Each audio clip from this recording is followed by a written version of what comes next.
Bismillahirrahmanirrahim. Assalamualaikum warahmatullahi wabarakatuh. Teman-teman yang dirahmati Allah, baik yang pro maupun yang kontra dengan video-video yang terakhir kali saya rilis tentang Ustadz Adi Hidayat. Teman-teman yang dirahmati Allah, ini adalah closing statement dari saya. Semoga setelah ini tidak ada lagi. Closing statement ini saya bagi dalam beberapa part. Setelah saya rilis part 1, nanti insya Allah akan disusul dengan part 2. Bila sudah saya rilis part 2, nanti part 1-nya tetap ada di belakang. Kalau saya nanti rilis part 3, maka di belakangnya part 3 tetap ada part 1 dan 2, dan seterusnya.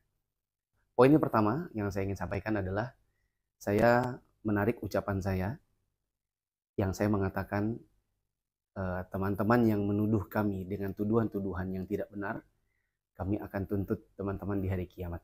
Di antaranya ada yang berkata, "Hey Muflih, kamu ingin biar terkenal," dan semacam itu. Saya kira memang ada dua faktor. Faktor pertama adalah karena memang saya tidak dikenal oleh teman-teman ini. Yang kedua adalah mungkin karena saya membantah guru yang mereka cintai, sehingga kecintaan tersebut membangkitkan rasa cemburu teman-teman manakala menurut teman-teman, gurunya teman-teman ini sedang dihinakan. Sehingga timbullah reaksi untuk bisa membalas penghinaan tersebut dengan perkataan yang sejenisnya yang bisa menghinakan kami juga. Saya tidak mungkin untuk menuntut di hari kiamat tuduhan-tuduhan yang tidak benar, apalagi tujuan akhir dari video yang kami rilis yang isinya adalah kritik terhadap Ustadz Adi Hidayat, itu bukanlah untuk kami, bukan untuk keuntungan pada diri kami, pada kajian kami. Sebenarnya itu lebih ke Ustadz Adi Hidayat yang memang kami pernah kritik beliau dari tahun 2017 karena berbagai hal yang menurut kami ada kesalahan baik dari sisi fikih maupun akidah. Dan yang lebih penting lagi adalah tujuannya adalah demi menjaga kaum muslimin. Dan teman-teman yang menghujat kami dengan kata-kata numpang terkenal, numpang terkenal semacam itu justru adalah target kami. Yaitu target untuk kami jaga supaya tidak terjatuh ke dalam kesalahan yang sama sebagaimana yang dilakukan atau yang disebarkan oleh Ustadz Adi Hidayat hafizahullah ta'ala. Oleh karenanya teman-teman yang dirahmati Allah, perkataan saya tuntut di hari kiamat, saya tarik. Artinya teman-teman menghujat ini tidak ada masalah. Semoga itu bisa menjadi pahala untuk saya. Sedangkan orang-orang yang melakukannya, saya rasa itu hanya reaksi yang timbul karena kecintaan kepada gurunya. Dan ini tidak mungkin kita tuntut di hari kiamat. Wallahu a'lam bishawab. Demikian teman-teman untuk part 1. Di part 2 nanti insya Allah kami akan bahas bagaimana Ustadz Adi Hidayat keluar dari esensi kritikan kami dalam rangka menjatuhkan kepribadian orang-orang yang mengkritiknya. Dan ini adalah surat terbuka untuk Ustadz Adi Hidayat. Teman-teman yang dirahmati Allah, sebagian dari teman-teman menyerang kami dengan perkataan soal akhlak. Seolah-olah membantah pemikiran seseorang itu adalah perbuatan yang tidak berakhlak. Padahal membantah pemikiran seseorang yang dinilai itu adalah sebuah kesalahan, ini adalah tradisi dari para ulama sejak zaman dahulu. Kita tidak perlu contohkan satu persatu karena saya yakin juga teman-teman pasti tahu dan memahami kenapa orang melakukannya. Di Indonesia pun ada orang-orang seperti tokoh-tokoh liberal yang menghalalkan yang haram, mengharamkan yang halal, mengganti-ganti hukum dalam agama. Dan ustadz-ustadz kita yang bukan salafi, mereka kadang bangkit untuk menulis, memberikan ceramah yang isinya adalah kritik juga. Pertanyaannya, kalau mereka bukan salafi, lalu apakah mereka juga dianggap berakhlak? Jawabannya, salafi maupun tidak salafi. Manakala mereka meyakini adalah sebuah kesalahan yang fatal, kemudian mereka mengkritik, dan kesalahan itu disebarkan dalam publik sehingga kritiknya pun di depan publik, itu adalah sesuatu yang biasa. Ini adalah bagian dari dakwah, amar ma'ruf nahi munkar, sebagai bentuk keinginan untuk menjaga agama Allah. Maka jangan dihubungkan dengan akhlak. Lalu bagaimana dengan akhlak Ustadz Adi Hidayat? Saya memang tidak mengenal beliau secara personal, tetapi saya pernah mendengar Nabi SAW mengatakan, "Arba'un man kunna fihi fahuwa munafiqun khalis." Ada 4 hal yang apabila 4 hal ini ada pada diri seseorang, maka dia adalah seorang munafik tulen. Kalau dia mengumpulkan 4 ini, maka dia seorang munafik tulen. Tetapi, kata Nabi, jika hanya ada sebagiannya saja, misalnya dia hanya punya 1 atau 2, intinya hanya sebagian saja, maka pada dirinya ada sebagian sifat munafik sampai dia meninggalkannya. Di antara sifat-sifat munafik ini, kata Nabi SAW, "Idza khasama fajara." Kalau sedang dalam kondisi berselisih, dia berlaku curang. Ustadz Adi Hidayat, sebagaimana teman-teman lihat di dalam video beliau yang kemarin, beliau menjatuhkan kami dari sisi hal yang tidak esensial dari kritikan kami. Kata beliau, kami tidak ingin berbantah-bantahan dan tidak mau menanggapi, kami tidak mau ramai-ramai. Jangan saling membantah, malah nanti seperti itu. Habis waktunya, lupa anak belum mandi, ya, lupa kemudian kita harus menata yang lain-lain. Cuma pertanyaan saya, kok sempat-sempatnya skripsi saya di print bahkan, dijadikan satu bendel lalu dibawa ke masjid. Begitu beratnya padahal, untuk dibawa lalu kemudian ditunjukkan. Yang motong video saya itu bukan dari pelajaran yang belajarnya itu dari latar belakang agama. Itu alumni teknik industri. Ini saya punya skripsinya. Berarti kan sebenarnya bukan hanya untuk tidak mau berbantah-bantahan, tapi memang ada tujuan khusus, ada indikasi khusus ketika skripsi S1 kami harus di-print. Kemudian kami diceritakan panjang lebar seolah-olah beliau tahu tentang kami. Alumni UII, masuk di UII. Ya, kemudian 27 Februari 2007 itu sidang skripsi. Ini jurusan teknik industri masih ada nih, tugas akhirnya di saya. Tulis catatannya. Lalu pulang ke daerahnya, saya nggak usah sebut, jadi PNS. Gitu. Di PNS, ayahnya kan juga suka ngajar, suka berkhutbah, ikut-ikut khutbah dan sebagainya. Lalu umrah 2010 pulang dapat tugas belajar ke Saudi. Ya, di King Saud University. Nah, di King Saudi bukan jurusan agama, engineering juga. Katanya jangan menilai orang ketika tidak tahu. Nah, Ustadz Adi ini tidak kenal saya. Beliau tidak tahu perjalanan menuntut ilmu saya. Tapi dibahas mulai dari saya lulus 2007, lalu kemudian ini, kemudian umroh, lalu kemudian ikut bapak saya, bla bla bla. Berarti kan Ustadz Adi ini menilai kami dari sisi yang sebenarnya beliau juga tidak tahu. Kemudian kata Ustadz Adi, kami tidak mau menghina. Nah, jadi tapi kita tidak boleh mencela. Antum pun jangan mencela. Tidak boleh. Saya kira dalam satu kajian subuh kemarin, 2 atau 3 kali beliau mengulangi. Kita tidak boleh menghina, kita jangan menghina, antum juga jangan menghina. Tapi perbuatan beliau sebenarnya adalah bentuk penghinaan. Karena beliau punya kata-kata, ini cuma S1, teknik industri. S2-nya pun di Saudi, hanya industri. Tapi kan jadi ustadz. Nah, di King Saudi bukan jurusan agama, engineering juga. Tapi kan jadi ustadz. Sebenarnya adalah bentuk penghinaan dan cara menjatuhkan yang curang. Sebagaimana dalam hadis tadi, jika dia berselisih, kemudian dia berbuat curang. Tapi saya juga tidak heran ketika beliau kemarin melakukannya dalam kajian. Karena ini bukan pertama kali beliau melakukannya. Saat kemarin beliau melakukannya di kajian, saya betul-betul demi Allah, saya itu hanya tersenyum lebar. Saya bilang, ya Allah, kenapa beliau lakukan lagi? Padahal di 2017 saya sudah kritik buku beliau, ini bukunya, MTKE, yang di dalamnya beberapa kali beliau itu offside, keluar dari jalur diskusi dan mendivert orang untuk melakukan hal-hal yang sifatnya adalah penghinaan, bahkan tuduhan. Ini saya pernah masukkan dalam artikel saya tahun 2017. Ya, buku ini ketika saya bantah di 2017, saya tanyakan, mengapa beliau harus membuat isu seolah-olah Ustadz Firanda itu pembohong? Di bagian ini, halaman 104. Beliau katakan, lebih penting lagi Ustadz Firanda ini harus menjelaskan di mana sesungguhnya dia berada di tanggal 4 April 2017. Apakah di Madinah atau di Jakarta? Semoga tidak ada 2 Firanda dalam waktu yang bersamaan. Padahal teman-teman yang dirahmati Allah, Ustadz Firanda, pertama, orang yang memang mobile, kadang di Jakarta, kadang di Madinah. Yang kedua, kalaupun di saat itu beliau tidak sedang mobile, beliau berada di Jakarta, tapi admin beliau itu ada di Madinah. Ya, karena yang mengelola website beliau ada di Madinah. Sehingga tidak ada masalah. Dan tidak perlu mendivert orang untuk seolah-olah mengatakan Ustadz Firanda ini berdusta. Yaitu postingnya di mana, ngakunya di mana. Kemudian di halaman yang saya sangat miris, di halaman 183, Ustadz Adi Hidayat ini seperti sedang melempar batu ke rumahnya orang, tapi beliau tidak mau pakai tangannya sendiri, dia pakai tangannya orang. Seperti di halaman 183, beliau menukil perkataan salah seorang aktivis Hizbut Tahrir. Kata-kata, sepertinya ini hanya perkara jealous, cemburu alias iri, padahal itu adalah masalah batin, yang kita tidak diperbolehkan untuk membongkar batin orang. Ada perkataan di halaman 184 dari seorang perempuan, yang dia mengatakan, maklum, bini 3, penghasilan seret kalah pamor. Jadinya begitu deh. Betul-betul penghinaan, dan ini merupakan tuduhan yang luar biasa. Dilakukan Ustadz Adi Hidayat dengan cara menukil orang di dalam bukunya sendiri. Seharusnya kan mungkin bisa disuting, dihilangkan, atau tidak dipilih perkataan yang seperti ini. Yaitu, di sini adalah bentuk penghinaan, di mana Ustadz yang mengkritik beliau memang istrinya 3, dan si perempuan ini tahu-tahu aja ya, urusan rumah tangga orang. Kemudian penghasilan seret. Dari mana dia tahu penghasilan seret? Kalah pamor. Penghasilan seret dari mana? Sementara Ustadz ini punya beberapa usaha, seperti usaha kayu di waktu itu. Kasiannya. Teman-teman yang dirahmati Allah, maka saya juga tidak heran ketika tahun ini, di 2024, beliau menjatuhkan kami dari sisi, saya hanyalah lulusan S1, S2 teknik industri. Hanya saja saya katakan itu di luar esensi. Kritikan kami adalah siapa ulama yang muktabar yang berkata sebagaimana yang Anda katakan, itu saja. Tidak ada urusannya sama sekali dengan latar belakang sekolah kami. Tapi teman-teman yang dirahmati Allah, ini juga tidak mengherankan, karena Ustadz Adi Hidayat ini bukan orang yang pertama juga. Dahulu di zaman Syekh Al-Albani, beliau banyak mengkritik hadis, beliau meneliti, lalu kemudian menyampaikan kepada umat bahwa ini adalah amalan yang tidak ada dasarnya, ini adalah hadis yang tidak sahih. Banyak orang yang kemudian mengkritik beliau dari hal yang tidak esensi. Kata mereka, Al-Albani ini adalah tukang jam. Kok tukang jam jadi peneliti hadis? Padahal sebenarnya teman-teman yang dirahmati Allah, Syekh Al-Albani punya latar belakang seorang muhaddits. Beliau belajar hadis dari berbagai ulama. Lalu kemudian untuk menyambung hidup, kemudian mencari nafkah, beliau menyempatkan diri untuk menjadi seorang tukang reparasi jam. Jadi bukan seorang tukang reparasi jam tiba-tiba jadi ahli hadis, tetapi seorang ahli hadis yang mencoba mencari nafkah dengan mereparasi jam. Tapi ini ya, cara menjatuhkannya adalah cara yang licik, dan sebenarnya kalau kita balik ke kalimat yang saya pertama tadi, berarti ini cara yang kurang berakhlak. Ya, mengkritik orang dari sisi kesalahan itu bukan tidak punya akhlak, justru membantah dengan cara yang licik itulah yang tidak punya akhlak. Teman-teman yang dirahmati Allah, demi Allah, saya tidak bermaksud untuk mengangkat diri saya. Saya ini jauh di mata Allah. Teman-teman yang dirahmati Allah, saya lahir besar di kalangan keluarga Muhammadiyah dan Aisyah. Bapak saya adalah pimpinan daerah di Muhammadiyah. Mama saya adalah pimpinan dari Aisyah. Kami sedari kecil sudah diperkenalkan tentang bagaimana kita menjalankan agama yang sesuai dengan sunnah dan menjauhi yang namanya TBC, tahayul bid'ah khurafat. Untuk menjaga diri saya dan agama saya, maka orang tua saya menyekolahkan saya di Madrasah Muallimin Muhammadiyah Yogyakarta. Kita menyingkatnya M3IN. Di Madrasah Muallimin Muhammadiyah Yogyakarta ini saya belajar. Cawu pertama saya ranking 2, cawu 2 dan 3 saya ranking 1. Lalu kemudian terpaksa orang tua saya narik saya, dipindahkan ke Balikpapan, dipindahkan ke salah satu cabang Gontor dikarenakan alasan kesehatan. Mudir kami ketika itu, Ustadz Hamdan Hambali, beliau berpesan kepada ayah saya, karena anak ini berprestasi, karena sudah pernah mengangkat nama Muallimin Muhammadiyah Yogyakarta di dalam kancah perlombaan antar sekolah di Yogyakarta, di Provinsi Jogja. Maka kalau nanti anaknya sudah selesai dari perawatannya, kemudian kembali, maka kembali saja dan tidak perlu tes lagi. Ala kulli hal, saya pindah ke salah satu cabang Gontor di Balikpapan.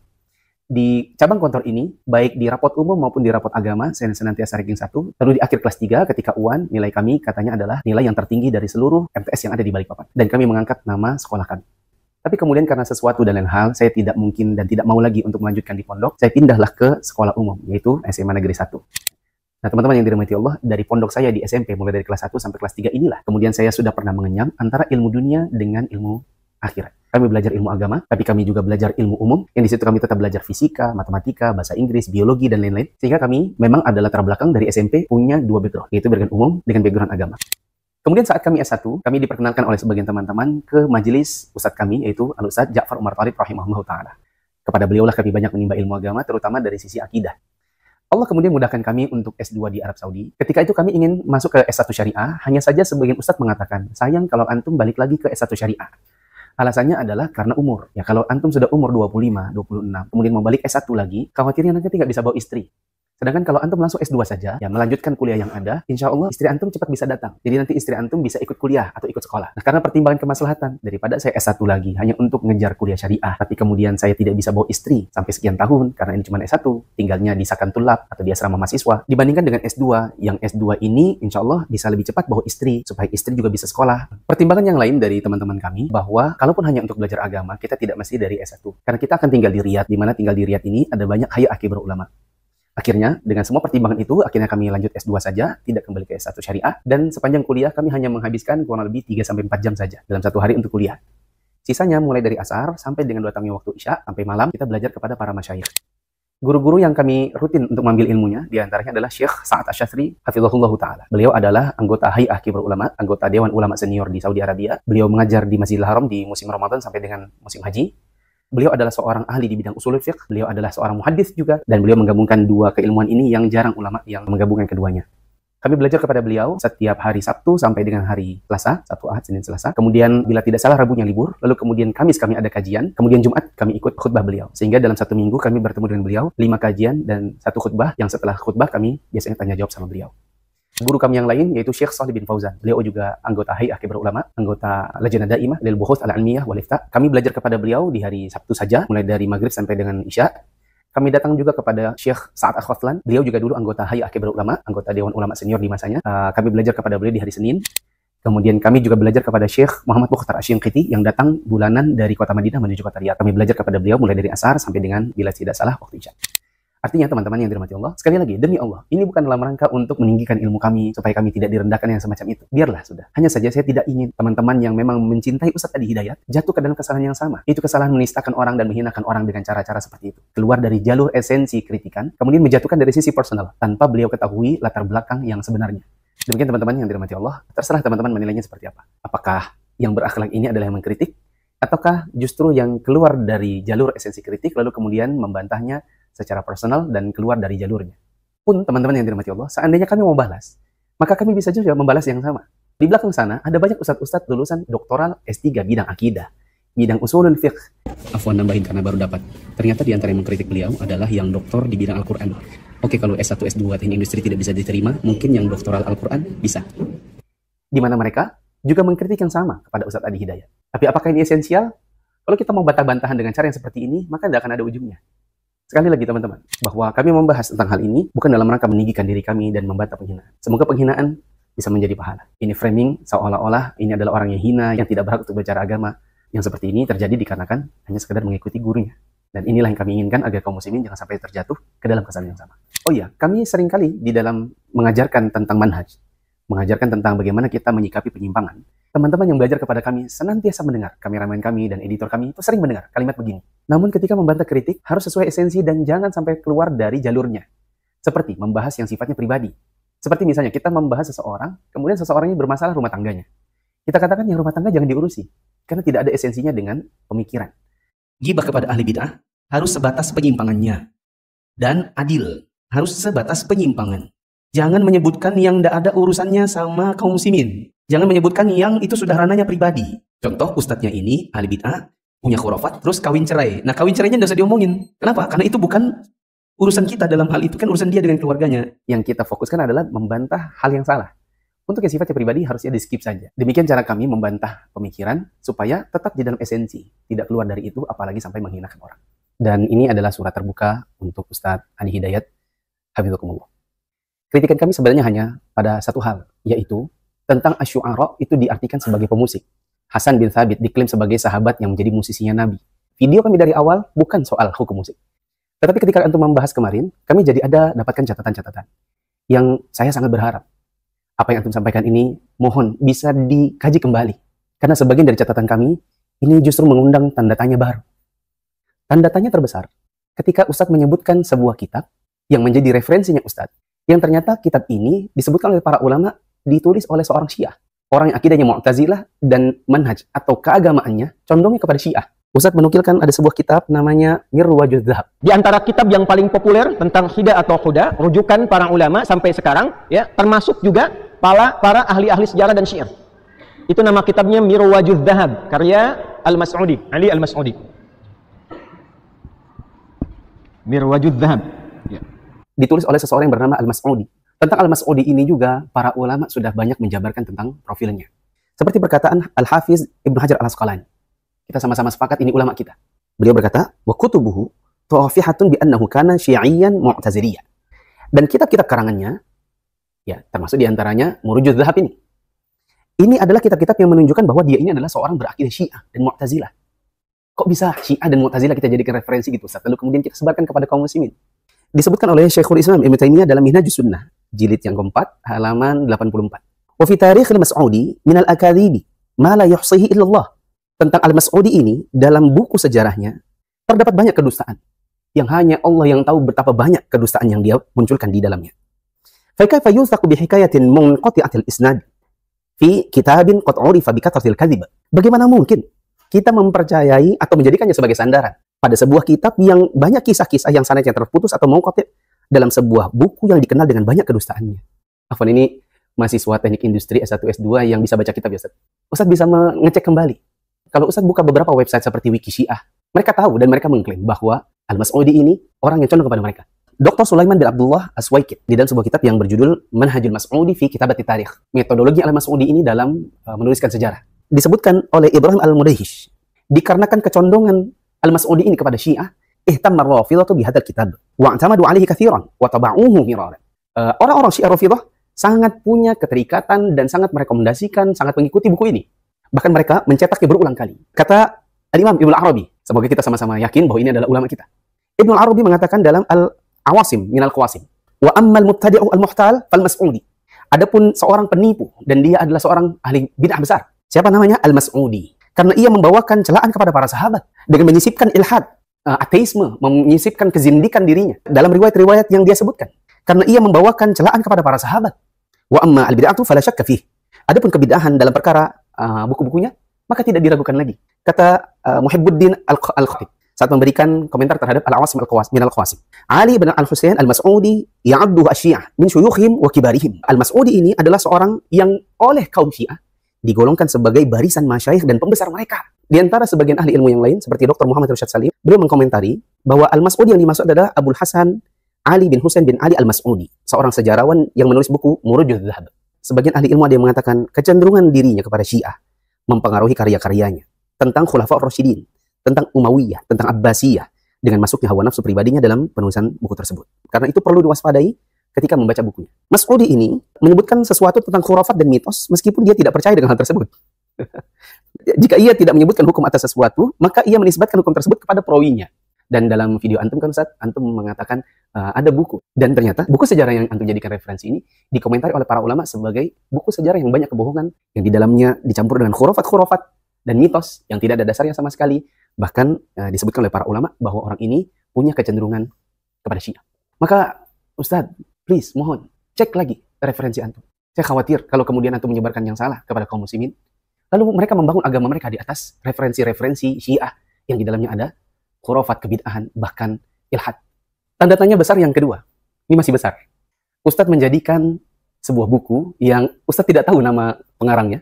Karena tidak tahu pengarangnya, lalu kemudian Ustadz masih mencari lagi, ini siapa ya namanya? Namanya Al-Musiqa wal Ghina fi Mizanil Islam. Musik, nah, dan lagu dalam timbangan Islam. Ini pengarangnya, kalau teman-teman lihat, sudah gitu ketika dibaca, salah lagi penyebutan namanya.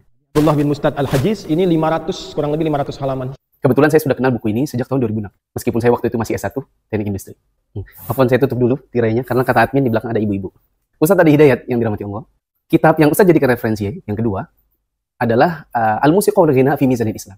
Musik dan lagu di dalam timbangan Islam ini ditulis oleh seorang yang bernama Abdullah bin Yusuf Al-Judai'. Ada yang mengatakan Al-Judai', ada yang mengatakan Al-Jadiyah. Yang jelas bukan seperti yang Ustadz sebutkan. Abdullah bin Mustad Al-Hajiz. Sebelumnya saya merecall pembicaraan saya di part 2 bahwa saya pertama kali mengenal kajian sunnah manhaj salaf itu dari guru kami Ustaz Ja'far Umar Thalib. Guru kami Ustaz Ja'far Umar Thalib bahkan sempat terjatuh menghalalkan musik dengan catatan-catatan seperti Ustaz. Beliau jatuh ke dalam pendapat ini di tahun 2006 setelah membaca kitab Al-Musiqa wal Ghina fi Mizanil Islam. Lalu kemudian Allah berikan taufik kepada beliau sekitar tahun 2011-2012 lah. Beliau datang ke Saudi, lalu kemudian bertemu dengan beberapa muridnya Syekh Rabi yang ternyata mereka sudah memegang bantahan kepada kitab Al-Musiqa wal Ghina fi Mizanil Islam ini. Judulnya Ar-Rad 'alal Qardawi wal Judai'. Bukunya seperti ini. Sepulang dari Saudi, Ustadz kami, Ustadz Ja'far Umar Thalib, kemudian merevisi. Beliau mengatakan, sembari mengkaji buku ini, sampai sejauh ini kami menarik kembali fatwa kami bahwa musik itu adalah halal dengan persyaratannya. Sebagian pendapat Ustadz. Ustadz Adi Hidayat yang dirahmati Allah, mohon Ustadz, kalau memang sudah menjadikan itu sebagai referensi, Ustadz bisa membaca kembali bantahannya. Karena di dalamnya ada nukilan ijma' para ulama yang begitu banyak tentang keharaman alat-alat musik. Ya, semoga Ustadz berkesempatan untuk membaca bukunya karena PDF-nya juga sudah banyak di internet. Tanda tanya besar yang ketiga. Saya sempat mendapati Ustadz mengatakan, iya ini kan ada dalam Bukhari. Oh, tapi antum cek dulu. Itu kan hadisnya mu'allaq. Ini di Al-Bukhari, betul. Antum ngaji sampai tamat nggak sanadnya? Itu mu'allaq atau musannad? Begitu cara ngajinya, ternyata mu'allaq. Mu'allaq itu ada rawi yang terputus, nggak nyambung. Ustadz, mohon antum betul-betul cek kembali referensi antum. Saya pernah membuat bantahannya kira-kira tahun 2019.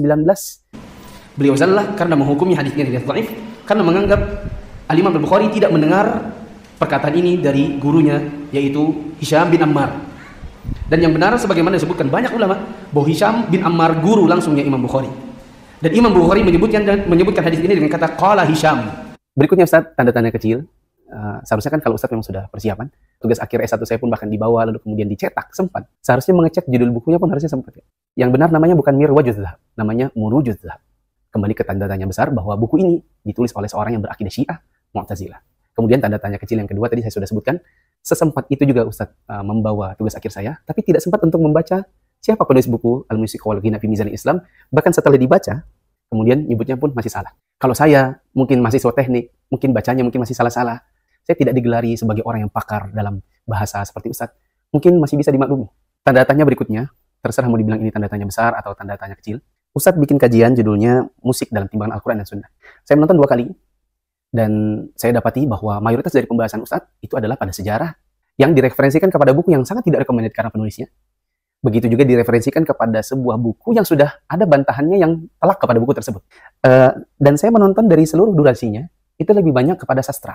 Kalau memang kita berkata ini adalah dalam timbangan Al-Quran dan Sunnah, seharusnya merujuk bagaimana Al-Quran dan Sunnah, lalu tafsir para ulama. Kebanyakan dari yang Ustaz sampaikan, yaitu bukan di timbangan Al-Quran dan Sunnah, tetapi timbangan Al-Mas'udi, timbangan Abdullah bin Yusuf Al-Judai', dan timbangan pengetahuan Ustaz dalam sisi bahasa Arab. Maka Ustaz, antum menyebutkan itu di hadapan mad'u antum, depan ikhwan-ikhwan kita, kaum muslimin, mereka itu terkesima dengan istilah-istilah antum, istilah al-hida, al-ma'azif, azaf, kemudian as-sama' dan lain-lain. Mereka terkesima. Antum pakai kitab judulnya apa namanya? Murujuz Dzahab, kitab Al-Musiqa wal Mizan fi Mizanil Islam, Al-Mas'udi, nama yang antum salah nyebutkannya, Abdullah bin Yusuf Al-Judai'. Kemudian antum sebut mu'allaq. Mereka nggak paham. Adapun kami yang belajar, karena kami ini belajar kepada para ulama, lalu kami bisa melihat bagaimana kesalahan-kesalahan yang antum jadikan referensi. Please Ustaz, antum cek kembali pemahaman antum, karena Masya Allah antum ini S1, S2 bahasa Arab, antum bisa menggali dari kitab para ulama. Saya cuma teknik. Qadarullah, saya pernah punya ada masalah kesehatan. Qadarullah, saya pernah berada di dalam satu lingkungan yang akhirnya membuat saya tidak betah untuk hidup di dalam pondok. Tetapi darah Muhammadiyah saya mengalir. Kemudian dakwahnya bapak saya terhujam di diri saya. Sehingga kemudian meskipun saya belajar teknik, saya belajar bahasa Arab, saya belajar ilmu usul, saya belajar al-qawaid al-fiqhiyah, saya belajar kepada para ulama, kami tinggalkan kehidupan kami sebagai PNS untuk belajar ke sana. Saya teknis saja mau, dan oke, bisa sedikit untuk mengkaji kitab para ulama. Antum pasti lebih bisa dari saya. Catatan yang lain, saya lihat antum banyak menjadikan referensi bahasa, makna lughah sebagai sandaran antum, lalu kemudian menghasilkan hukum. Ustadz, antum bisa berbicara yang Masya Allah membuat orang terkesima bagi orang-orang yang tidak paham bahasa Arab, bagi orang yang belum belajar usul dan al-qawaid al-fiqhiyah, atau ilmu-ilmu yang lain yang merupakan ilmu alat. Kita sama-sama tahu, Ustadz, insya Allah antum tahu, saya tahu. Ada yang namanya makna lughawi, ada yang namanya makna syar'i. Ketika ada satu hal, lalu kemudian kita dihadapkan pada makna lughawi dan makna syar'i, kita mau cari hukum, mana yang dikedepankan? Makna syar'i. Untuk teman-teman yang tentu menonton video ini, baik yang pro maupun kontra, saya yakin Ustadz Hidayat yakin, paham, dan sepakat dengan saya. Misal, kalau di dalam ilmu nahwu, belajar dasar, al-kalimah itu artinya kata. Berarti kalau al-kalimat itu kata-kata. Dalam bahasa Indonesia kita tahu kata ya kata. Rumah, orang, sakit, namanya orang gitu ya. Sedangkan kalimat itu, saya pergi ke pasar, saya ini, itu kan rangkaian, itu namanya kalimat. Nabi SAW pernah berkata kepada Ibnu Abbas, ya gulam, inni u'allimuka bi kalimat. Wahai anak kecil, saya akan mengajarkan kepada engkau beberapa kalimat. Nabi tidak mengajarkan kata, rumah, tanah, langit, matahari, bulan. Nabi tidak sebut kata, tapi Nabi sebutkan kalimat. Apa kata beliau? Ihfadillaha yahfadka. Ihfadillaha tajidhu tujahaka. Idza sa'alta fas'alillah wa idza sta'anta fasta'in billah. Wahai anak kecil, aku sebutkan kepada engkau beberapa kalimat. Kalimat, bukan kata-kata. Jagalah Allah, niscaya Allah menjagamu. Jagalah Allah, niscaya engkau akan mendapati Dia akan menjadi penuntunmu. Jika engkau hendak meminta, mintalah kepada Allah. Jika engkau hendak meminta pertolongan, mintalah pertolongan kepada Allah. Nabi sebutkan 4 kalimat. Kalau kita pakai hanya nahwu, maka harusnya Nabi sebutkan kata-kata. Tapi kita pakai makna syar'i, ada yang namanya kalimat-kalimat. Jadi kalimat itu adalah kalimat. Oke, ini contoh bahwa ada namanya makna bahasa, ada namanya makna syar'i. Di dalam bahasa kita dapati kalimat itu adalah kata. Di dalam bahasa syar'i bisa jadi ini bukan kata, tetapi justru kalimat itu sendiri. Saya yakin Ustaz paham dengan apa yang saya sampaikan. Teman-teman semoga bisa paham. Ini menunjukkan kepada kita bahwa dalam menentukan hukum, seharusnya kita pakai makna syar'i lebih dahulu. Dan yang kami dapati Ustaz lebih banyak pakai makna-makna lughah. Mungkin karena itu S1 dan S2-nya. Mungkin ini Ustaz, mohon sekali lagi dicek referensi antum. Sampai kita beri informasi, tahun 2006 ketika Ustaz kami, Ustaz Ja'far Umar Thalib, merilis pendapatnya yang terbaru, bahwa musik itu boleh dengan syarat bla bla bla bla. Malam itu juga kami SMS beliau, ketika itu belum ada WA. Bisa kayak besok pagi saya datang bersama teman-teman saya? Demi Allah teman-teman, demi Allah Ustaz. Saya ketika itu 2006, sebenarnya juga baru taubat. Saya baru mengenal tentang sunnah, baru mau ikuti kajian-kajian beliau. Saya sudah membakar cover-cover kaset-kaset saya, kaset potret, Dewa, Padi, NSYNC, Backstreet Boys, bla bla bla. Sudah saya bakar semua cover-covernya. Sedangkan kasetnya saya kasih ke seorang tentara untuk dijadikan sebagai rekaman kajian. Waktu itu saya baru taubat, jadi saya kaget lagi. Kenapa kok bisa jadi jadi halal lagi nih? Gitu. Besok paginya saya datang kepada beliau, dijamu di rumahnya, kemudian saya bawa beberapa teman saya sampaikan, saya berkeberatan. Kalaupun Ustadz menghalalkan sekarang ini, bisakah disampaikan tidak di depan umum? Bisakah itu mungkin hanya di dalam kajian-kajian khusus, bla bla bla. Beliau mengatakan, saya kira waktu itu ya kalian semua kan orang-orang suka ke warnet ya zaman itu. Kalian suka ke warnet, mungkin kalian bisa lihat website saya. Jadi saya ngomong lah itu. Tapi ya betul juga sih. Memang di mahasiswa kemarin itu terlalu terbuka mungkin akhirnya orang memaknai dengan cara yang berbeda. Ustadz Ja'far Umar Thalib, mantan Panglima Laskar Jihad. Dengan kebesaran namanya, dengan kebesaran dakwahnya yang suka membantah orang-orang liberal di zaman itu. Masya Allah, beliau mau terima masukan dari saya yang cuma seorang mahasiswa teknik yang waktu itu bahkan tidak bisa baca kitab. Ustadz Adi Hidayat, hafidzakumullah. Saya bisa katakan yang paham balaghah itu bukan cuma Ustadz Adi Hidayat. Yang paham balaghah itu ada banyak Ustadz. Yang jago-jago di bidang ini, yang sastranya kuat, yang juga belajar tentang qawaid, usul, bahkan memang bidangnya itu banyak. Maka ketika kita menuangkan pemikiran kita ke khalayak, maka kita akan disorot.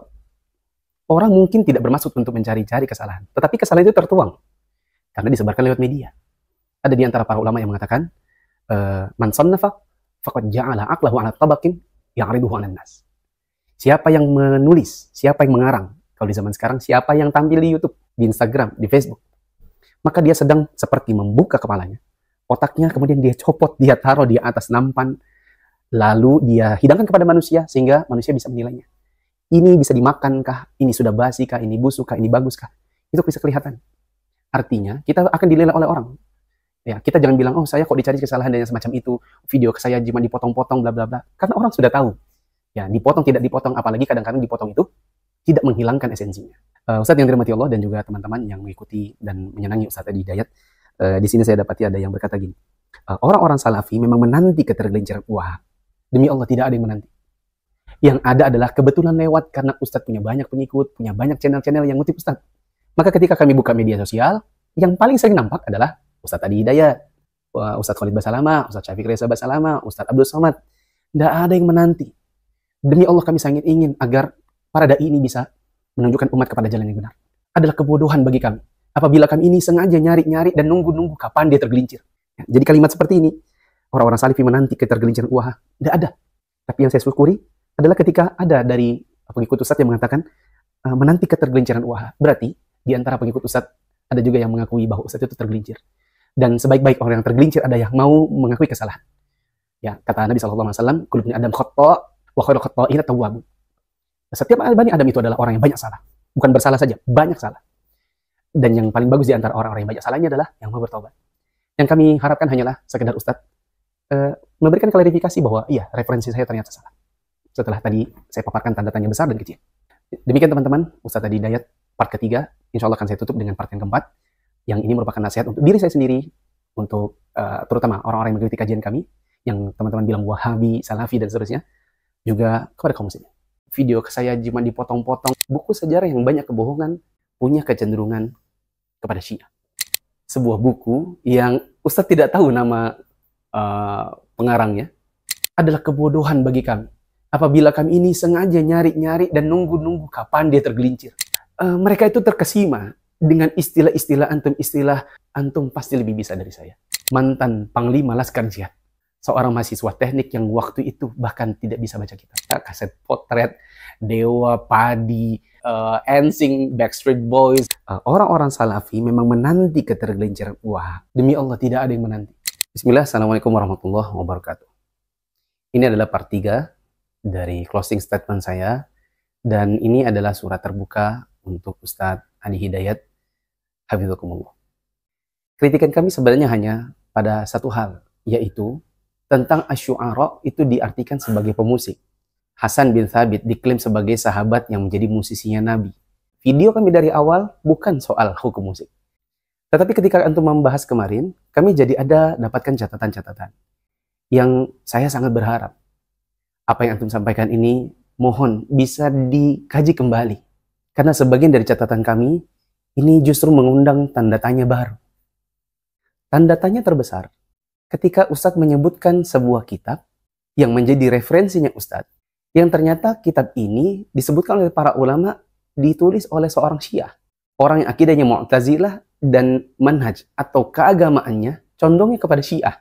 Ustadz menukilkan ada sebuah kitab namanya Mirwajuz Dzahab. Di antara kitab yang paling populer tentang Hida atau Huda, rujukan para ulama sampai sekarang, ya, termasuk juga para ahli-ahli sejarah dan syair. Itu nama kitabnya Mirwajuz Dzahab, karya Al-Mas'udi, Ali Al-Mas'udi. Mirwajuz Dzahab. Ya. Ditulis oleh seseorang yang bernama Al-Mas'udi. Tentang Al-Mas'udi ini juga para ulama sudah banyak menjabarkan tentang profilnya. Seperti perkataan Al-Hafiz Ibnu Hajar Al-Asqalani. Kita sama-sama sepakat ini ulama kita. Beliau berkata, "Wa kutubuhu tafihatun bi annahu kana syi'iyyan mu'taziliyyan." Dan kitab-kitab karangannya, ya termasuk diantaranya Mirwajuz Dzahab ini. Ini adalah kitab-kitab yang menunjukkan bahwa dia ini adalah seorang berakidah Syiah dan Mu'tazilah. Kok bisa Syiah dan Mu'tazilah kita jadikan referensi gitu, Ustaz? Lalu kemudian kita sebarkan kepada kaum muslimin. Disebutkan oleh Syekhul Islam Ibnu Taimiyah dalam Minhajus Sunnah, jilid yang keempat, halaman 84. Wa fi tarikh al-Mas'udi min al-akadhibi ma la yuhsihi illallah. Tentang Al-Mas'udi ini, dalam buku sejarahnya, terdapat banyak kedustaan. Yang hanya Allah yang tahu betapa banyak kedustaan yang dia munculkan di dalamnya. فَكَيْفَ يُوثَقُ بِحِكَايَةٍ مُنْقَطِعَةِ الْإِسْنَادِ فِي كِتَابٍ قَدْ عُرِفَ بِكَثْرَةِ الْكَذِبِ. Bagaimana mungkin kita mempercayai atau menjadikannya sebagai sandaran pada sebuah kitab yang banyak kisah-kisah yang sanadnya terputus atau munqati' dalam sebuah buku yang dikenal dengan banyak kedustaannya. Afwan, ini mahasiswa teknik industri S1, S2 yang bisa baca kitab ya Ustaz. Ustaz bisa mengecek kembali. Kalau Ustaz buka beberapa website seperti Wiki Syiah, mereka tahu dan mereka mengklaim bahwa Al-Mas'udi ini orang yang condong kepada mereka. Dr. Sulaiman bin Abdullah Aswaikid di dalam sebuah kitab yang berjudul Manhajul Mas'udi fi Kitabati Tarikh. Metodologi Al-Mas'udi ini dalam menuliskan sejarah. Disebutkan oleh Ibrahim Al-Mudayhish, dikarenakan kecondongan Al-Mas'udi ini kepada Syiah, ihtamma ar-Rafidhah bihadzal kitab wa i'tamadu 'alaihi katsiran wa taba'uhu miraran. Orang-orang Syiah Rafidhah sangat punya keterikatan dan sangat merekomendasikan, sangat mengikuti buku ini. Bahkan mereka mencetaknya berulang kali. Kata Al-Imam Ibnu Arabi, semoga kita sama-sama yakin bahwa ini adalah ulama kita. Ibnu Arabi mengatakan dalam Al-Awasim minal Qawasim, wa ammal mubtadi'u al-muhtal fal Mas'udi. Adapun seorang penipu dan dia adalah seorang ahli bid'ah besar. Siapa namanya? Al-Mas'udi. Karena ia membawakan celaan kepada para sahabat dengan menyisipkan ilhad, ateisme, menyisipkan kezindikan dirinya dalam riwayat-riwayat yang dia sebutkan. Karena ia membawakan celaan kepada para sahabat. Wa amma al-bid'atu fala syakka fih. Adapun kebid'ahan dalam perkara buku-bukunya, maka tidak diragukan lagi. Kata Muhibbuddin Al-Khatib saat memberikan komentar terhadap Al-Awasim min Al-Qawasim. Ali bin Al-Husain Al-Mas'udi ya'adduhu asy-Syiah min syuyukhihim wa kibarihim. Al-Mas'udi ini adalah seorang yang oleh kaum Syiah digolongkan sebagai barisan masyayikh dan pembesar mereka. Di antara sebagian ahli ilmu yang lain, seperti Dr. Muhammad Irsyad Salim, beliau mengkomentari bahwa Al-Mas'udi yang dimaksud adalah Abul Hasan Ali bin Husain bin Ali Al-Mas'udi, seorang sejarawan yang menulis buku Murujuz Dzahab. Sebagian ahli ilmu ada yang mengatakan kecenderungan dirinya kepada Syiah mempengaruhi karya-karyanya tentang Khulafaur Rasyidin, tentang Umayyah, tentang Abbasiyah, dengan masuknya hawa nafsu pribadinya dalam penulisan buku tersebut. Karena itu perlu diwaspadai ketika membaca bukunya. Mas'udi ini menyebutkan sesuatu tentang khurafat dan mitos meskipun dia tidak percaya dengan hal tersebut. Jika ia tidak menyebutkan hukum atas sesuatu, maka ia menisbatkan hukum tersebut kepada perawinya. Dan dalam video antum kan Ustaz, antum mengatakan ada buku. Dan ternyata buku sejarah yang antum jadikan referensi ini dikomentari oleh para ulama sebagai buku sejarah yang banyak kebohongan, yang di dalamnya dicampur dengan khurafat-khurafat dan mitos yang tidak ada dasarnya sama sekali. Bahkan disebutkan oleh para ulama bahwa orang ini punya kecenderungan kepada Syiah. Maka Ustadz, please, mohon, cek lagi referensi antum. Saya khawatir kalau kemudian antum menyebarkan yang salah kepada kaum muslimin, lalu mereka membangun agama mereka di atas referensi-referensi Syiah yang di dalamnya ada khurafat, kebid'ahan, bahkan ilhad. Tanda tanya besar yang kedua, ini masih besar. Ustadz menjadikan sebuah buku yang Ustadz tidak tahu nama pengarangnya. Karena tidak tahu pengarangnya, lalu kemudian Ustadz masih mencari lagi, ini siapa ya namanya? Namanya Al-Musiqa wal Ghina fi Mizanil Islam. Musik, dan lagu dalam timbangan Islam. Ini pengarangnya, kalau teman-teman lihat, sudah gitu ketika dibaca, salah lagi penyebutan namanya. Abdullah bin Mustad Al-Hajiz, ini kurang lebih 500 halaman. Kebetulan saya sudah kenal buku ini sejak tahun 2006. Meskipun saya waktu itu masih S1, teknik industri. Afwan, saya tutup dulu tirainya, karena kata admin di belakang ada ibu-ibu. Ustadz Adi Hidayat yang dirahmati Allah. Kitab yang Ustadz jadikan referensi yang kedua adalah Al-Musiqa wal Ghina fi Mizanil Islam. Musik dan lagu di dalam timbangan Islam ini ditulis oleh seorang yang bernama Abdullah bin Yusuf Al-Judai'. Ada yang mengatakan Al-Judai', ada yang mengatakan Al-Jadiyah. Yang jelas bukan seperti yang Ustadz sebutkan. Abdullah bin Mustad Al-Hajiz. Sebelumnya saya merecall pembicaraan saya di part 2. Bahwa saya pertama kali mengenal kajian sunnah, manhaj salaf, itu dari guru kami, Ustaz Ja'far Umar Thalib. Guru kami, Ustaz Ja'far Umar Thalib, bahkan sempat terjatuh menghalalkan musik dengan catatan-catatan seperti Ustaz. Beliau jatuh ke dalam pendapat ini di tahun 2006 setelah membaca kitab Al-Musiqa wal Ghina fi Mizanil Islam. Lalu kemudian Allah berikan taufik kepada beliau sekitar tahun 2011-2012 lah. Beliau datang ke Saudi, lalu kemudian bertemu dengan beberapa muridnya Syekh Rabi, yang ternyata mereka sudah memegang bantahan kepada kitab Al-Musiqa wal Ghina fi Mizanil Islam ini. Judulnya Ar-Rad 'alal Qardawi wal Judai'. Bukunya seperti ini. Sepulang dari Saudi, Ustadz kami, Ustadz Ja'far Umar Thalib, kemudian merevisi. Beliau mengatakan, sembari mengkaji buku ini, Sampai sejauh ini kami menarik kembali fatwa kami bahwa musik itu adalah halal dengan persyaratannya. Sebagian pendapat Ustadz Adi Hidayat yang dirahmati Allah, mohon Ustadz, kalau memang sudah menjadikan itu sebagai referensi, Ustadz bisa membaca kembali bantahannya. Karena di dalamnya ada nukilan ijma' para ulama yang begitu banyak tentang keharaman alat-alat musik. Ya, semoga Ustadz berkesempatan untuk membaca bukunya karena PDF-nya juga sudah banyak di internet. Tanda tanya besar yang ketiga. Saya sempat mendapati Ustadz mengatakan, iya ini kan ada dalam Bukhari. Oh, tapi antum cek dulu. Itu kan hadisnya mu'allaq. Ini di Al-Bukhari, betul. Antum ngaji sampai tamat nggak sanadnya? Itu mu'allaq atau musannad? Begitu cara ngajinya, ternyata mu'allaq. Mu'allaq itu ada rawi yang terputus, nggak nyambung. Ustadz, mohon antum betul-betul cek kembali referensi antum. Saya pernah membuat bantahannya kira-kira tahun 2019. Beliau zallah karena menghukumi hadisnya tidak dhaif, karena menganggap Al-Imam Al-Bukhari tidak mendengar perkataan ini dari gurunya, yaitu Hisham bin Ammar. Dan yang benar sebagaimana disebutkan banyak ulama bahwa Hisham bin Ammar guru langsungnya Imam Bukhari. Dan Imam Bukhari menyebutkan hadis ini dengan kata qala Hisham. Berikutnya Ustaz, tanda-tanda kecil. Seharusnya kan kalau Ustaz memang sudah persiapan, tugas akhir S1 saya pun bahkan dibawa lalu kemudian dicetak, sempat. Seharusnya mengecek judul bukunya pun harusnya sempat ya. Yang benar namanya bukan Mirwajuz Dzahab, namanya Murujuz Dzahab. Kembali ke tanda tanya besar bahwa buku ini ditulis oleh seorang yang berakidah Syiah Mu'tazilah. Kemudian tanda tanya kecil yang kedua tadi saya sudah sebutkan, sesempat itu juga Ustadz membawa tugas akhir saya, tapi tidak sempat untuk membaca siapa penulis buku Al-Musiq wal Ghina fi Mizanil Islam. Bahkan setelah dibaca, kemudian nyebutnya pun masih salah. Kalau saya mungkin mahasiswa teknik, mungkin bacanya mungkin masih salah-salah. Saya tidak digelari sebagai orang yang pakar dalam bahasa seperti Ustadz. Mungkin masih bisa dimaklumi. Tanda tanya berikutnya, terserah mau dibilang ini tanda tanya besar atau tanda tanya kecil. Ustadz bikin kajian judulnya Musik dalam Timbangan Al-Quran dan Sunnah. Saya menonton 2 kali, dan saya dapati bahwa mayoritas dari pembahasan Ustadz itu adalah pada sejarah yang direferensikan kepada buku yang sangat tidak recommended karena penulisnya. Begitu juga direferensikan kepada sebuah buku yang sudah ada bantahannya yang telak kepada buku tersebut. Dan saya menonton dari seluruh durasinya, itu lebih banyak kepada sastra. Kalau memang kita berkata ini adalah dalam timbangan Al-Quran dan Sunnah, seharusnya merujuk bagaimana Al-Quran dan Sunnah, lalu tafsir para ulama.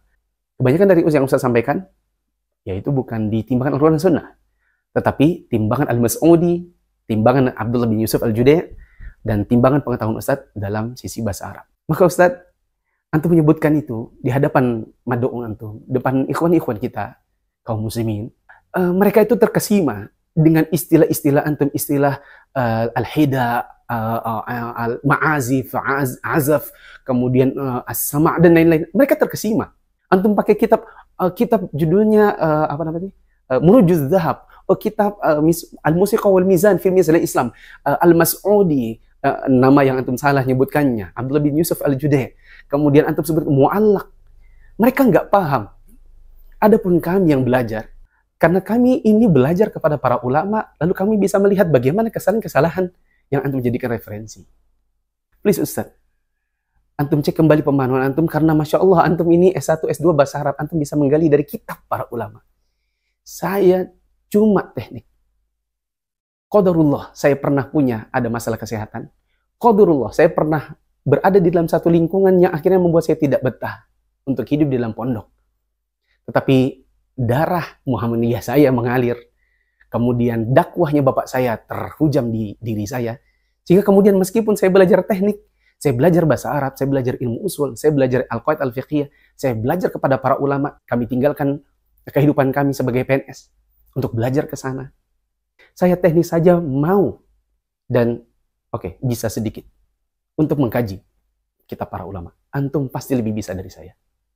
Catatan yang lain saya lihat antum banyak menjadikan referensi bahasa, makna lughah sebagai sandaran antum, lalu kemudian menghasilkan hukum. Ustadz, antum bisa berbicara yang Masya Allah membuat orang terkesima bagi orang-orang yang tidak paham bahasa Arab. Bagi orang yang belum belajar usul dan al-qaid al-fiqhiyah atau ilmu-ilmu yang lain yang merupakan ilmu alat. Kita sama-sama tahu Ustaz, insya Allah antum tahu, saya tahu. ada yang namanya makna lughawi, ada yang namanya makna syar'i. Ketika ada satu hal, lalu kemudian kita dihadapkan pada makna lughawi dan makna syar'i, kita mau cari hukum, mana yang dikedepankan? Makna syar'i. Untuk teman-teman yang tentu menonton video ini, baik yang pro maupun kontra, saya yakin Ustadz Hidayat yakin, paham, dan sepakat dengan saya. Misal, kalau di dalam ilmu nahwu, belajar dasar, al-kalimah itu artinya kata. Berarti kalau al-kalimat itu kata-kata. Dalam bahasa Indonesia kita tahu kata ya kata. Rumah, orang, sakit, namanya orang gitu ya. Sedangkan kalimat itu, saya pergi ke pasar, saya ini, itu kan rangkaian, itu namanya kalimat. Nabi SAW pernah berkata kepada Ibnu Abbas, ya gulam, inni u'allimuka bi kalimat. Wahai anak kecil, saya akan mengajarkan kepada engkau beberapa kalimat. Nabi tidak mengajarkan kata, rumah, tanah, langit, matahari, bulan. Nabi tidak sebut kata, tapi Nabi sebutkan kalimat. Apa kata beliau? Ihfadillaha yahfadka. Ihfadillaha tajidhu tujahaka. Idza sa'alta fas'alillah wa idza sta'anta fasta'in billah. Wahai anak kecil, aku sebutkan kepada engkau beberapa kalimat. Kalimat, bukan kata-kata. Jagalah Allah, niscaya Allah menjagamu. Jagalah Allah, niscaya engkau akan mendapati Dia akan menjadi penuntunmu. Jika engkau hendak meminta, mintalah kepada Allah. Jika engkau hendak meminta pertolongan, mintalah pertolongan kepada Allah. Nabi sebutkan 4 kalimat. Kalau kita pakai hanya nahwu, maka harusnya Nabi sebutkan kata-kata. Tapi kita pakai makna syar'i, ada yang namanya kalimat-kalimat. Jadi kalimah itu adalah kalimat. Oke, ini contoh. Bahwa ada namanya makna bahasa, ada namanya makna syar'i. Di dalam bahasa kita dapati kalimat itu adalah kata. Di dalam bahasa syar'i bisa jadi ini bukan kata, tetapi justru kalimat itu sendiri. Saya yakin Ustadz paham dengan apa yang saya sampaikan. Teman-teman semoga bisa paham. Ini menunjukkan kepada kita bahwa dalam menentukan hukum, seharusnya kita pakai makna syar'i lebih dahulu. Dan yang kami dapati Ustadz lebih banyak pakai makna-makna lughah. Mungkin karena itu S1 dan S2-nya. Mungkin ini Ustadz, mohon sekali lagi dicek referensi antum. Sebagai tambahan informasi, tahun 2006 ketika Ustadz kami, Ustadz Ja'far Umar Thalib, merilis pendapatnya yang terbaru, bahwa musik itu boleh dengan syarat bla bla bla bla. Malam itu juga kami SMS beliau, ketika itu belum ada WA. Bisa kayak besok pagi saya datang bersama teman-teman saya? Demi Allah teman-teman, demi Allah Ustaz. Saya ketika itu 2006, sebenarnya juga baru taubat. Saya baru mengenal tentang sunnah, baru mau ikuti kajian-kajian beliau. Saya sudah membakar cover-cover kaset-kaset saya, kaset potret, Dewa, Padi, NSYNC, Backstreet Boys, bla bla bla. Sudah saya bakar semua cover-covernya. Sedangkan kasetnya saya kasih ke seorang tentara untuk dijadikan sebagai rekaman kajian. Waktu itu saya baru taubat, jadi saya kaget lagi. Kenapa kok bisa jadi jadi halal lagi nih? Gitu. Besok paginya saya datang kepada beliau, dijamu di rumahnya, kemudian saya bawa beberapa teman saya sampaikan, saya berkeberatan. Kalaupun Ustadz menghalalkan sekarang ini, bisakah disampaikan tidak di depan umum? Bisakah itu mungkin hanya di dalam kajian-kajian khusus, bla bla bla. Beliau mengatakan, saya kira waktu itu ya kalian semua kan orang-orang yang suka ke warnet ya zaman itu. Kalian suka ke warnet, mungkin kalian bisa lihat website saya. Jadi ya, saya ngomong lah itu. Tapi ya betul juga sih. Memang di mahasiswa kemarin itu terlalu terbuka mungkin akhirnya orang memaknai dengan cara yang berbeda. Ustadz Ja'far Umar Thalib, mantan Panglima Laskar Jihad, dengan kebesaran namanya, dengan kebesaran dakwahnya yang suka membantah orang-orang liberal di zaman itu. Masya Allah, beliau mau terima masukan dari saya yang cuma seorang mahasiswa teknik yang waktu itu bahkan tidak bisa baca kitab. Ustadz Adi Hidayat Hafidzakumullah, saya bisa katakan yang paham balaghah itu bukan cuma Ustadz Adi Hidayat. Yang paham balaghah itu ada banyak Ustadz. Yang jago-jago di bidang ini, yang sastranya kuat, yang juga belajar tentang qawaid, usul, bahkan memang bidangnya itu banyak. Maka ketika kita menuangkan pemikiran kita ke khalayak, maka kita akan disorot. Orang mungkin tidak bermaksud untuk mencari-cari kesalahan, tetapi kesalahan itu tertuang karena disebarkan lewat media. Ada di antara para ulama yang mengatakan, man sannafa faqad ja'ala aqlahu 'ala tabaqin ya'riduhu 'alan nas. Siapa yang menulis, siapa yang mengarang, kalau di zaman sekarang, siapa yang tampil di YouTube, di Instagram, di Facebook, maka dia sedang seperti membuka kepalanya, otaknya kemudian dia copot, dia taruh di atas nampan, lalu dia hidangkan kepada manusia, sehingga manusia bisa menilainya. Ini bisa dimakankah? Ini sudah basi kah? Ini busuk kah? Ini bagus kah? Itu bisa kelihatan. Artinya, kita akan dinilai oleh orang. Ya, kita jangan bilang, oh saya kok dicari kesalahan dan yang semacam itu, video ke saya cuma dipotong-potong, bla bla bla. Karena orang sudah tahu. Ya, dipotong tidak dipotong, apalagi kadang-kadang dipotong itu tidak menghilangkan esensinya. Ustadz yang dirahmati Allah dan juga teman-teman yang mengikuti dan menyenangi Ustadz Adi Hidayat, di sini saya dapati ada yang berkata gini, orang-orang salafi memang menanti ketergelinciran. Wah, demi Allah tidak ada yang menanti. Yang ada adalah kebetulan lewat karena Ustadz punya banyak pengikut, punya banyak channel-channel yang ngutip Ustadz. Maka ketika kami buka media sosial, yang paling sering nampak adalah Ustadz Adi Hidayat, Ustadz Khalid Basalama, Ustadz Syafiq Reza Basalama, Ustadz Abdul Somad. Tidak ada yang menanti. Demi Allah kami sangat ingin agar para dai ini bisa menunjukkan umat kepada jalan yang benar. Adalah kebodohan bagi kami apabila kami ini sengaja nyari-nyari dan nunggu-nunggu kapan dia tergelincir. Ya, jadi kalimat seperti ini, orang-orang salafi menanti ketergelinciran uaha, tidak ada. Tapi yang saya syukuri adalah ketika ada dari pengikut Ustadz yang mengatakan menanti ketergelinciran uaha. Berarti di antara pengikut Ustadz ada juga yang mengakui bahwa Ustadz itu tergelincir. Dan sebaik-baik orang yang tergelincir ada yang mau mengakui kesalahan. Ya, kata Nabi SAW, kullu bani Adam khata' wa khairul khata'ina tawwabun. Setiap bani Adam itu adalah orang yang banyak salah. Bukan bersalah saja, banyak salah. Dan yang paling bagus di antara orang-orang yang banyak salahnya adalah yang mau bertobat. Yang kami harapkan hanyalah sekedar Ustadz memberikan klarifikasi bahwa iya, referensi saya ternyata salah. Setelah tadi saya paparkan tanda tanya besar dan kecil. Demikian teman-teman, Ustadz Adi Hidayat part ketiga. Insya Allah akan saya tutup dengan part yang keempat.